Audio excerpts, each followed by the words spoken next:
오늘은 여호수아 6장 15절에서 27절까지 말씀을 살펴보도록 합니다. 구약성경 327페이지를 찾아주시기 바랍니다. 구약성경 327페이지 여호수아 6장 15절에서 27절까지 말씀이 되겠습니다. 구약성경 327페이지입니다.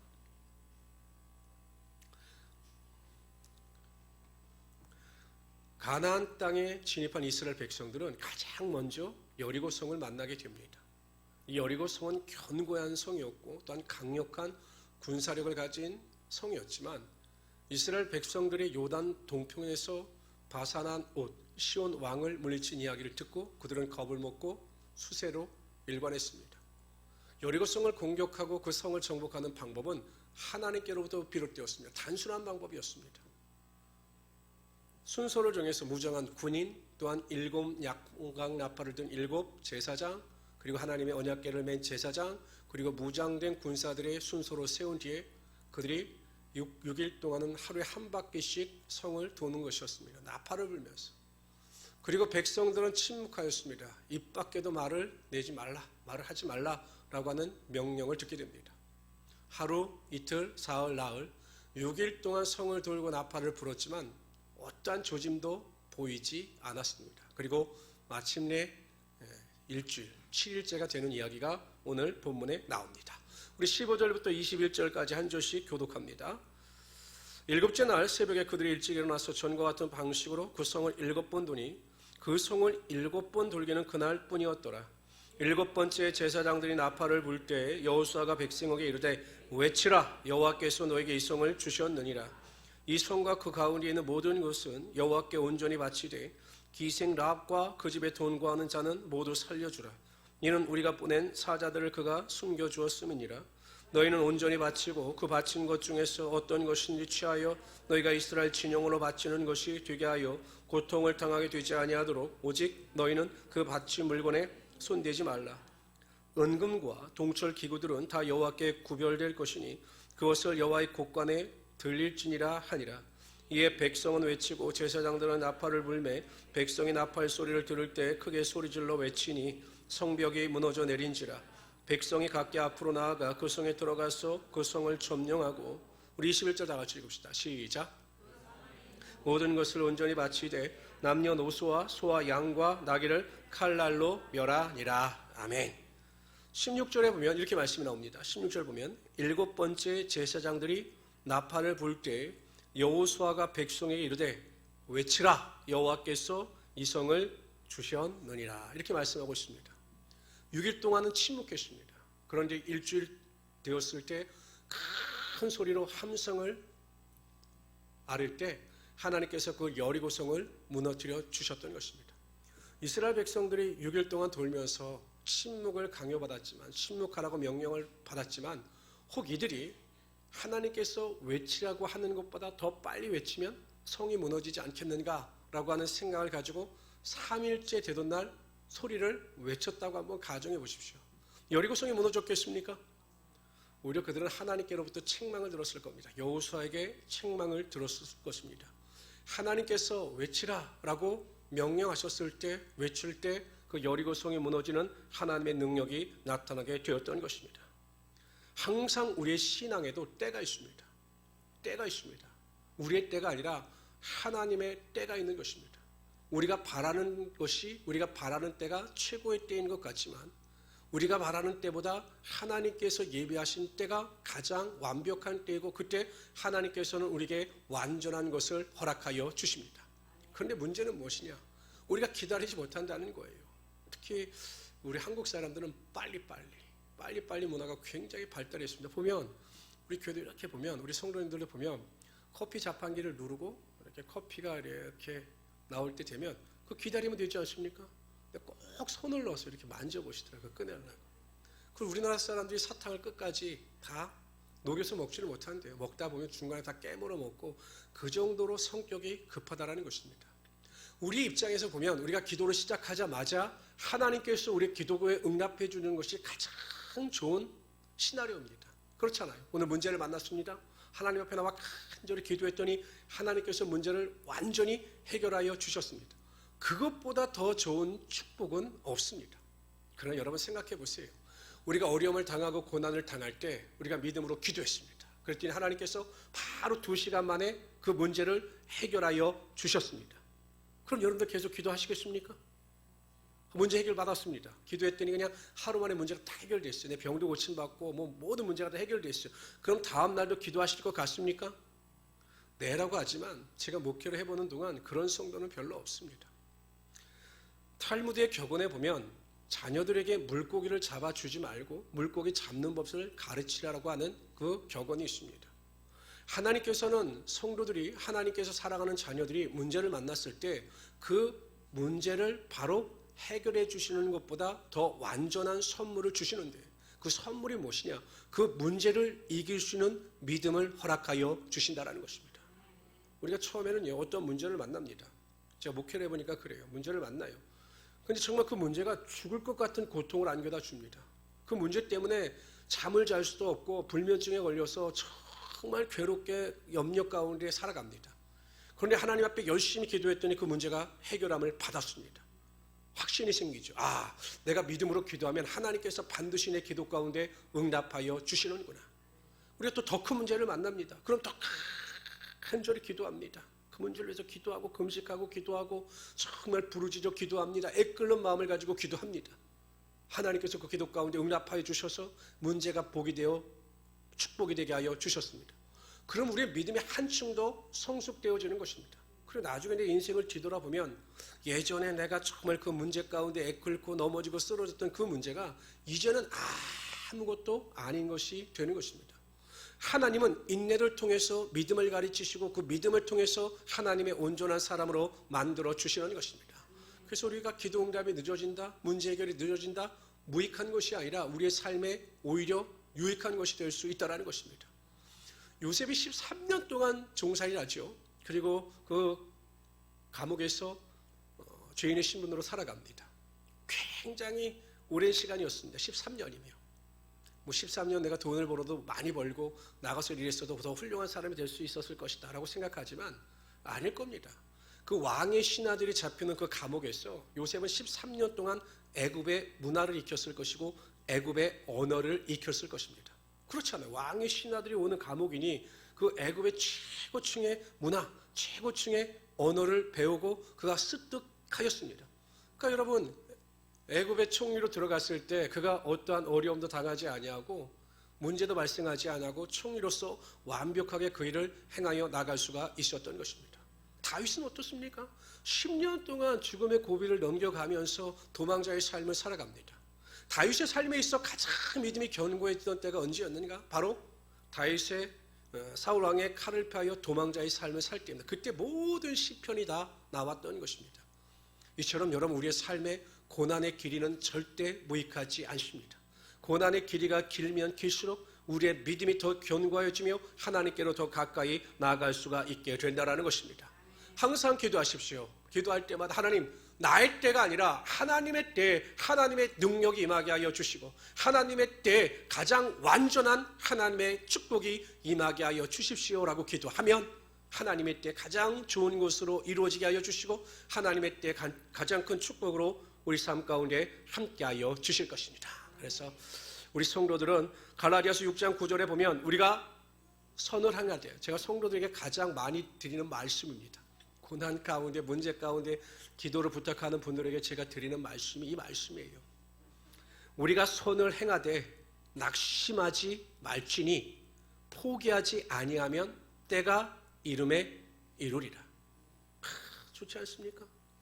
근데 쉬운 일은 아니에요. 제가 아는 어떤 분은 막 3년, 4년 그냥 계속 문제 가운데 저에게 기도를 부탁하고 그 고통 가운데 저에게 중보기도를 할 때도 보면 제가 항상 이 말씀을 주는데 정말 하나님의 때가 너무 고통스럽게 더디 임합니다. 그런데 보면 결국 하나님의 때는 이르들으라는 것입니다. 그러므로 낙심하지 말고 하나님의 때를 기다리면서 믿음 가운데 승리하며 살아갈 수 있는 우리 성도들이 되시기를 주님의 이름으로 축원합니다.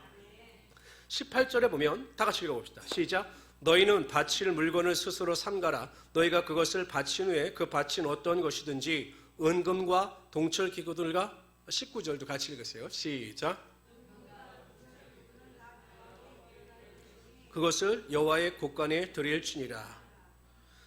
여리고 성을 정복하고 아무것도 취하지 말라 이렇게 명령하셨습니다. 충분히 노획물을 얻을 수 있는데 아무것도 취하지 말라. 은금과 동철만 취하여 여호와의 곳간에 두라. 아마 은금과 동철은 후에 여호와의 성전을 세우고 성막을 만드는 일에 필요했기 때문에, 특히 성막을 만드는 데 필요했기 때문에 여호와의 곳간에 드리라고 한 것으로 보입니다. 근데 왜 여러분 여리고성에서 아무것도 취하지 말라고 말씀하셨을 거예요? 여리고성이 크고 견고한 성이면 훨씬 더 은금도 많고 취할 것도 많은데 왜 하나님께서 여리고성에서는 아무것도 취하지 말라? 성경에 안 나옵니다. 성경 봐봤자 안 나옵니다. 왜 그랬을까? 제가 이 말씀을 묵상하다 하나님께서 주신 은혜대로 여러분에게 설교를 하겠습니다. 여리고성은 가나안 땅의 첫 성이기 때문입니다. 그 초태생을 구별하여 하나님께서 유월절이 끝난 뒤에, 애굽에서 유월절이 끝난 뒤에 그 처음 난 것을 다 살려주셨습니다. 그리고 그 이후부터 처음 난 것은 다 나의 것이다, 나의 소유다, 이렇게 말씀을 하셨습니다.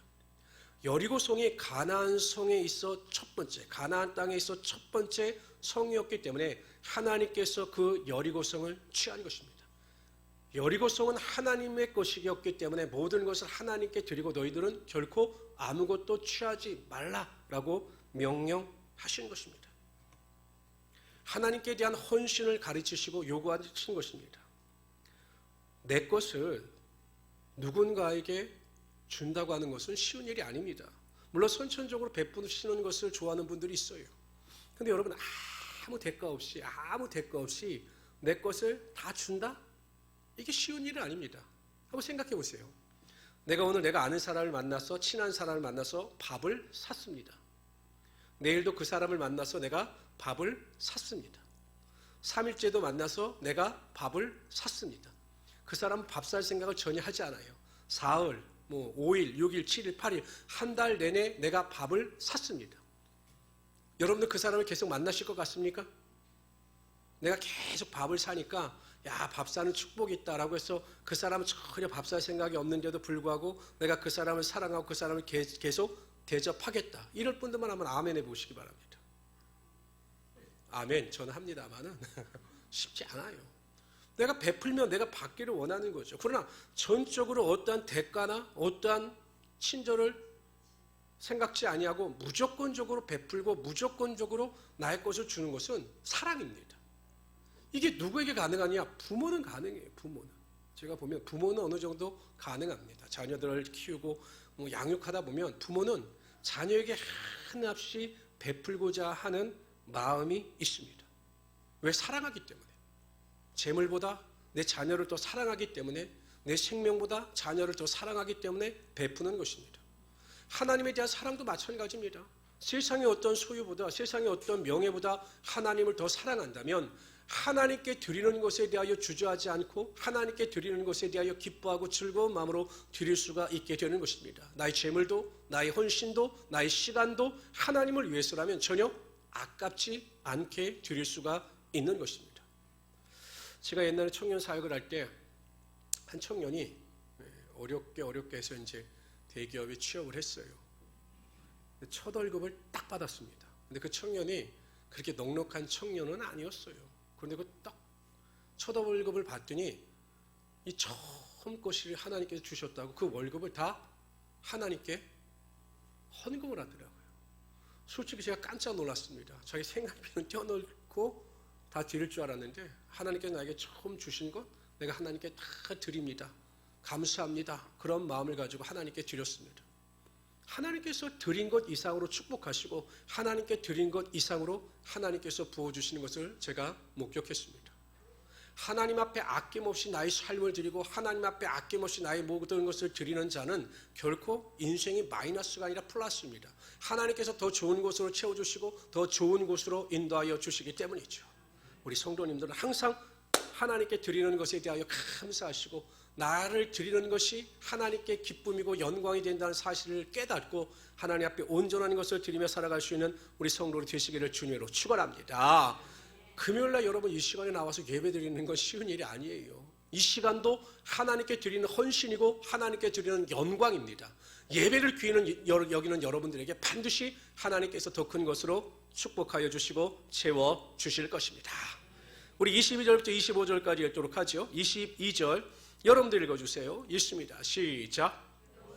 그 땅을 청탐한 두 사람에게 이르되 그 기생의 집에 들어가서 너희가 그 여인에게 맹세한 대로 그와 그에게 속한 것을 이끌어내라 하매 정탐한 젊은이들이 들어가서 라합과 그의 부모와 그의 형제와 그에게 속한 모든 것을 이끌어내고 또 그의 친족도 다 이끌어내어 그들을 이스라엘의 진영 밖에 두고 무리가 그 성과 가운데에 있는 모든 것을 불로 사르고 은금과 동철기구는 여호와의 집 곳간에 두었더라. 우리 25절 다 같이 읽읍시다. 시작. 여호수아가 기생 라합과 그의 아버지의 가족과 그에게 속한 것을 살렸으므로 그가 오늘날까지 이스라엘 중에 거주하였으니 이는 여호수아가 여리고를 정탐하려고 보낸 사자들을 숨겼음이었더라. 기생 라합의 집을 구별하여 구원하는 내용입니다. 그러니까 정탐꾼이 약속한 대로 라합과 그의 집안에 머물러 있던 자들은 다 구원을 얻었습니다. 그런데 여러분 22절에 보세요. 22절에 그와 그에게 속한 모든 것이라고 하는 문장이 나옵니다. 23절에도 보면 그에게 속한 모든 것, 25절에도 그에게 속한 모든 것 이렇게 나오고 있습니다. 그러니까 어떤 사람들이 구원을 받았느냐? 라합에게 속한 자들, 라합이 그 집안에 머물러 있어야 한다라고 할 때 그 집안에 머물러 있던 자들이 구원을 받았습니다. 재물을 많이 가진 자들, 많이 배운 자들, 명예를, 권력을 가진 자들이 아니라 라합의 집에 속하여 있던 자들이 구원을 받은 것입니다. 결국 라합 한 사람으로 인하여 수많은 사람이 구원받는 하나님의 축복이 임하게 되었던 것이죠. 저는 우리 모든 성도들 한 사람 한 사람이 라합과 같은 성도들이 되시기를 바랍니다. 여러분들을 만나는 사람들마다, 여러분들과 관계 있는 사람들마다 그들을 살리고 여러분들을 통해서 하나님의 놀라운 은혜와 축복이 흘러 넘칠 수 있는 라합과 같은 하나님의 귀한 자녀들이 되시기를 주님의 이름으로 축원합니다. 그러니까 깨어있는 성도 한 사람이 있으면 가정이나 교회는 반드시 살아나게 되어 있는 것입니다. 깨어있는 자들, 성령 충만한 자들, 말씀으로 무장한 자들이 있으면 반드시 그러한 자를 통해서 수많은 자들이 은혜를 받고 하나님께로 돌아오게 되어 있는 것입니다. 제가 어저께 우리 목사님들을 만나서 이제 목회에 대한 이야기를 하다가 한 목사님이 이야기를 하시는데 저기 여수 밑에 가면 아주 시골 교회가 있는데 이 목사님 그 교회 부흥회를 인도하러 가셨다라는 거예요.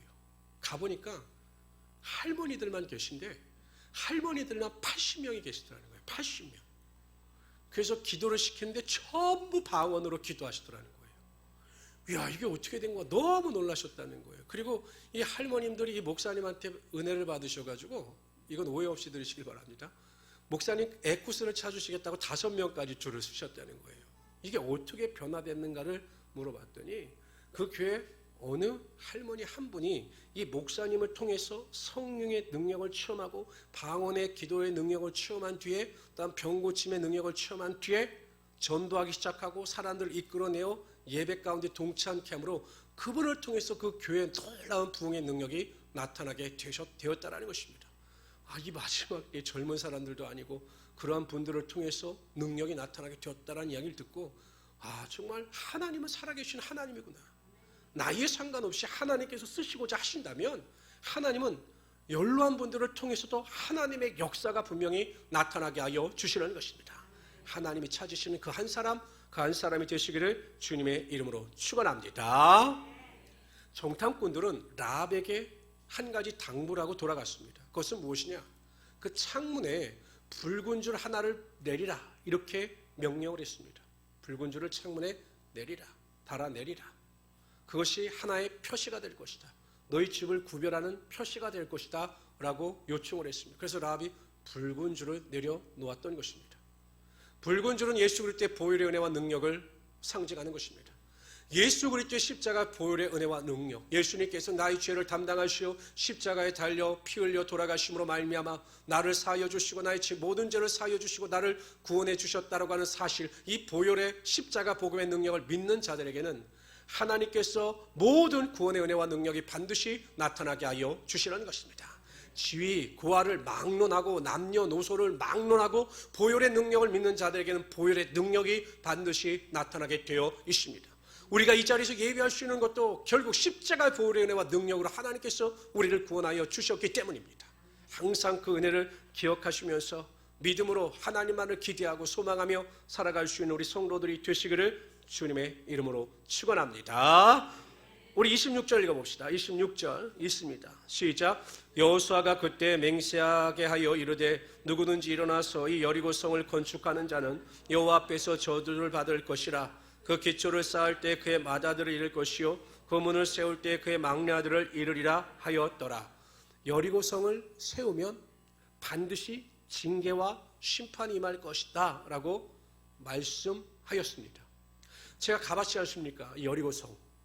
근데 여러분 우리나라는 어떻습니까?